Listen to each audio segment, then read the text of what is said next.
एक बहुत अच्छे व्यक्ति हैं, अब तो 90 वर्ष से ऊपर उनकी आयु है। उनके घर में हमारे पूज्य गुरुदेव पहाड़ी बाबा थे, हम भी थे। उनकी एकमात्र पुत्री, जिसको पुत्र होने का समय निकट था, और वो महाराज को प्रणाम करने आई। और महाराज जी 1 घंटे पहले से ही कहे, अरे गाड़ी तैयार करो, गाड़ी तैयार करो, वृंदावन जाना है, वृंदावन जाना है, वृंदावन जाना। गाड़ी तैयार थी नीचे। वो लड़की प्रणाम जैसे ही सामने आई, आते ही महाराज जी बोले, अरे अब तो विघ्न पड़ गया यात्रा में। ऐसा बोले, हम पास नहीं थे, अरे यात्रा में विघ्न पड़ गया। और वो लड़की ऐसे गई और जाकर के बगल की कक्ष में जाकर के लेट गई और उसको ब्लीडिंग शुरू हो गई। जिस गाड़ी में हम लोगों को वृंदावन जाना था, उसी गाड़ी में उसको रखकर हॉस्पिटल ले गए। घर में बड़े बड़े डॉक्टर थे, इसलिए बड़े हॉस्पिटल में तत्काल ले गए। उस घर में केवल महाराज जी और दास, 2 ही लोग घर में बचे, सब गले चले गए। बाहर से ताला लग गया।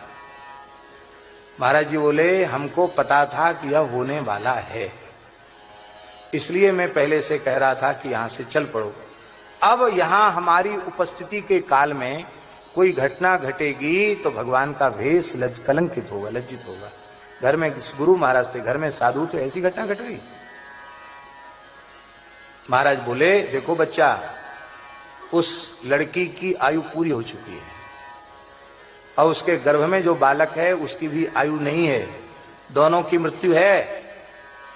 लेकिन अब हम यहां से पहले निकल गए होते तब तो जो होता सो अपने भाग्य से होता, लेकिन अब इसकी भाग्य की लकीर बदलनी पड़ेगी।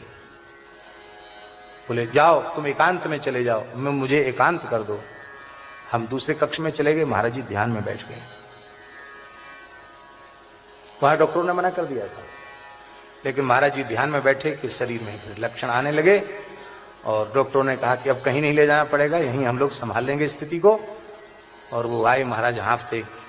महाराज जी बोले, इतने बजकर इतने मिनट पर पुत्र का जन्म होगा। महाराज जी बोले, पुत्र का जन्म होगा इतने बजकर इतने मिनट पर, चिंता मत करो। दोनों को राम जी ने आयु प्रदान कर दी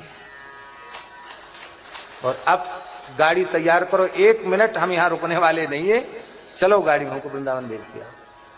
दूसरी गाड़ी तैयार हुई और हम और महाराज जी बैठ के वृंदावन चल पड़े।